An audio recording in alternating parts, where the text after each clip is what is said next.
Tragedi Karbala, detik-detik kematian cucu Nabi dan terbelahnya Islam.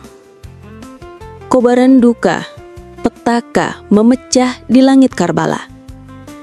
Ini bukan sekedar kisah tentang sebuah pertempuran. Ini adalah kisah tentang pengorbanan, pengkhianatan, dan sebuah luka yang membelah tubuh umat Islam hingga hari ini.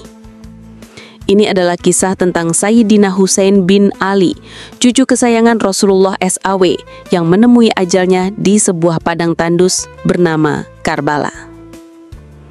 Bagaimana semua ini bisa terjadi?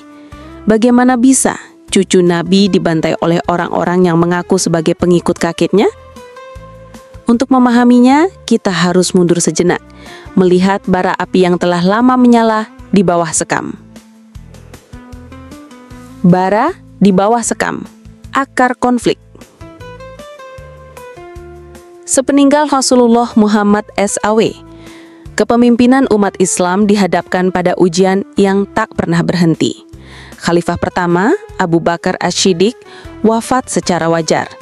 Namun 3 khalifah setelahnya menemui ajal mereka dalam tragedi. Umar bin Khattab, sang singa padang pasir, ditikam saat memimpin sholat subuh oleh Abu Lu'lu'ah, seorang Persia yang menyimpan dendam atas penaklukan negerinya. Khalifah ketiga, Utsman bin Affan, menghadapi krisis politik yang hebat. Ketidakpuasan dari berbagai penjuru negeri memuncak. Rumahnya dikepung selama 40 hari, dan ia pun wafat di tangan kaum oposisi. Dan Ali bin Abi Thalib, khalifah keempat, sepupu sekaligus menantu Nabi. Ia dibunuh oleh Abdurrahman bin Muljam dari kelompok Khawarij saat hendak menunaikan sholat subuh. Sebuah pedang terhunus mengakhiri hidup salah satu orang pertama yang memeluk Islam. 4 khalifah, 3 diantaranya wafat karena pembunuhan. Benih-benih perpecahan atau fitnah seperti yang disebut sejarah telah tertanam dalam, dan di tengah panggung politik yang memanas inilah satu nama mulai menancapkan pengaruhnya dengan kuat. Muawiyah bin Abu Sufyan, gubernur Syam dari Bani Umayyah. Sang penyeru damai dan ambisi kekuasaan. Setelah Ali wafat, kaum muslimin di Kufah membaiat putra sulungnya, Hasan bin Ali, sebagai khalifah. Hasan, sama seperti ayahnya, adalah cucu Nabi, namun karakternya sangat berbeda. Ia adalah seorang yang cinta damai, seorang yang lebih memilih mencegah pertumpahan darah daripada meraih kekuasaan. Ia melihat ancaman dari Muawiyah yang sudah siap dengan pasukannya di Syam. Alih-alih mempersiapkan perang, Hasan mengirim surat mengajak Muawiyah bersatu di bawah kepemimpinannya.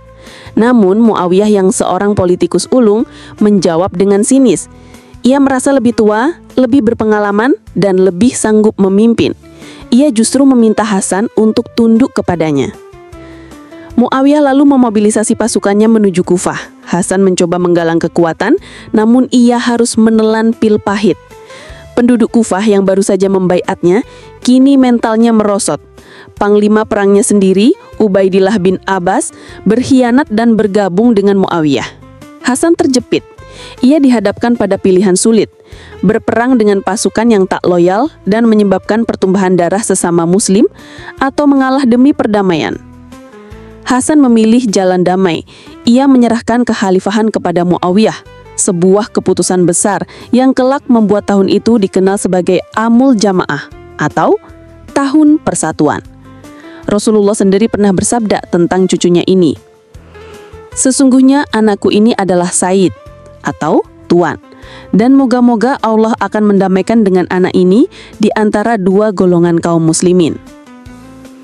Hasan menyingkir dari panggung politik, pindah ke Madinah dan hidup di sana hingga akhir hayatnya. Tapi apakah perdamaian ini akan bertahan lama? Panggilan dari Kufah, harapan atau perangkap. Tahun 60 Hijriah, Muawiyah wafat. Namun sebelum wafat, ia melakukan sesuatu yang belum pernah terjadi sebelumnya. Ia menunjuk putranya Yazid sebagai penerus. Sistem kekhalifahan berubah menjadi monarki dinasti. Kebencian lama antara Bani Umayyah dan Bani Hashim, keluarga Nabi, kini diwariskan. Jika Muawiyah membenci Ali dan Hasan, kini Yazid mewarisi kebencian itu dan mengarahkannya pada adik Hasan, Husain bin Ali. Merasa terancam di Madinah, Husain bersama keluarganya pindah ke kota suci Mekah. Di saat yang sama, di Kufah, rakyat mulai resah. Mereka tidak puas dengan kepemimpinan Yazid yang dianggap zalim. Mereka merindukan kepemimpinan dari keluarga Nabi. Harapan itu mereka sandarkan pada Husain. Surat-surat membanjiri Husain. Mereka mengklaim lebih dari 100.000 penduduk Kufah siap membaiatnya sebagai khalifah dan membelanya dari kezaliman Yazid. Apakah ini sebuah harapan baru? Ataukah sebuah jebakan mematikan? Husain tidak gegabah. Ia mengutus sepupunya Muslim bin Aqil untuk pergi ke Kufah dan memastikan kebenaran janji mereka. Awalnya laporan dari Muslim bin Aqil begitu positif. Ia mengirim surat balasan. Rakyat Kufah telah bulat mendukungmu. Namun kabar ini sampai ke telinga Yazid di Damaskus. Yazid bertindak cepat dan kejam. Ia mengganti gubernur Kufah dengan Ubaidillah bin Ziyad, seorang yang terkenal bengis. Dalam sekejap, Kufah berubah menjadi kota ketakutan. Orang-orang yang tadinya berjanji setia pada Husain, kini bersembunyi atau berbalik arah karena diancam. Muslim bin Aqil yang tadinya dielu-elukan, kini menjadi buruan. Ia ditanggap dan dibunuh secara keji. Dan inilah bagian paling tragisnya. Husain yang baru menerima surat optimis dari Muslim bin Aqil memutuskan untuk berangkat ke Kufah. Ia belum mengetahui bahwa utusannya telah tewas dan penduduk Kufah telah berbalik arah. Para sahabat dan keluarganya memohon agar ia membatalkan niatnya. Aku khawatir kalau mereka membohongimu dan akan membiarkanmu menghadapi musuh seorang diri. Bahkan tidak mungkin mereka berbalik menghantammu. Iparnya juga bahkan mengirim surat yang diantar langsung oleh kedua putranya. Aku minta dengan sangat supaya Anda membatalkan rencana itu. Kalau hal itu sampai terjadi, maka padamlah cahaya di permukaan bumi ini. Namun Husain telah bulat tekadnya. Dengan rombongan kecil yang terdiri dari keluarga, termasuk para wanita dan anak-anak, dan segelintir pengikut setia, ia meninggalkan Mekah. Di tengah perjalanan kabar buruk akhirnya sampai. Husain mendengar tentang kematian Muslim bin Aqil dan pengkhianatan penduduk Kufah. Namun perjalanan sudah terlalu jauh untuk kembali. Rombongannya terus maju, hingga akhirnya mereka tiba di sebuah tempat bernama Karbala. Di sana, mereka tidak disambut dengan 100.000 pendukung. Mereka disambut dengan pasukan berkuda utusan Ubaidillah bin Ziyad. Tanggal 2 Muharram 61 Hijriah, rombongan Husain terkepung. Ubaidillah bin Ziyad mengirim pasukan tempur berkekuatan 4.000 orang dipimpin oleh Umar bin Sa'ad. Sementara rombongan Husain hanya terdiri dari 72 orang yang siap bertempur, 32 prajurit berkuda, dan 40 pejalan kaki. Sisanya adalah wanita dan anak-anak. Mereka juga diputus dari akses ke sungai Efrat, dibiarkan kehausan di bawah terik matahari padang basir. Tanggal 10 Muharram 61 Hijriah, tepat di hari Asyura, pertempuran yang tak seimbang itu pun dimulai. Ini bukan perang, ini adalah pembantaian. Satu persatu, para pengikut setia Husain gugur sebagai syuhada. Mereka bertempur dengan gagah berani untuk melindungi cucu Nabi mereka. Hingga akhirnya hanya tersisa Husain seorang.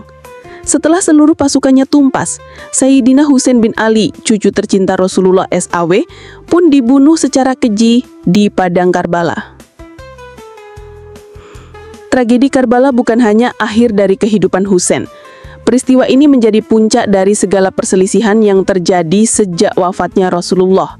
Sejarawan Karen Armstrong menyebutnya sebagai puncak dari fitnah yang melanda dunia Islam. Dan yang terpenting, perang Karbala menjadi batu tapal, titik di mana perpecahan antara kaum Sunni dan Syiah menjadi jurang yang dalam dan permanen, menyebar ke seluruh dunia. Apa yang dimulai sebagai persoalan politik, perebutan kekuasaan, kini dibumbui dengan perbedaan teologis, syariat, dan akidah. Keduanya, Sunni dan Syiah, sama-sama mencintai Ahlul Bait, keluarga Nabi.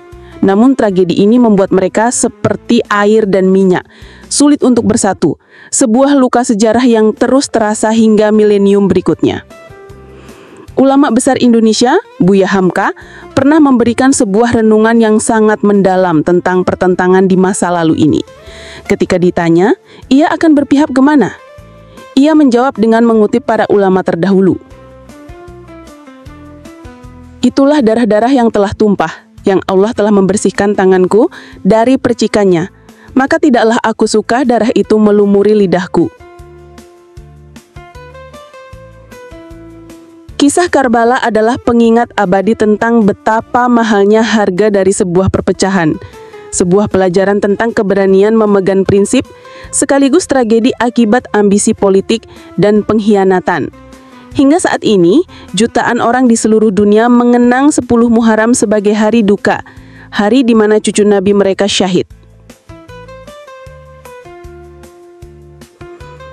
Apa pelajaran terbesar yang bisa kita ambil dari kisah tragis ini? Bagikan pendapat Anda dengan bijak dan penuh hormat di kolom komentar. Terima kasih telah menyimak kisah yang berat namun penting ini.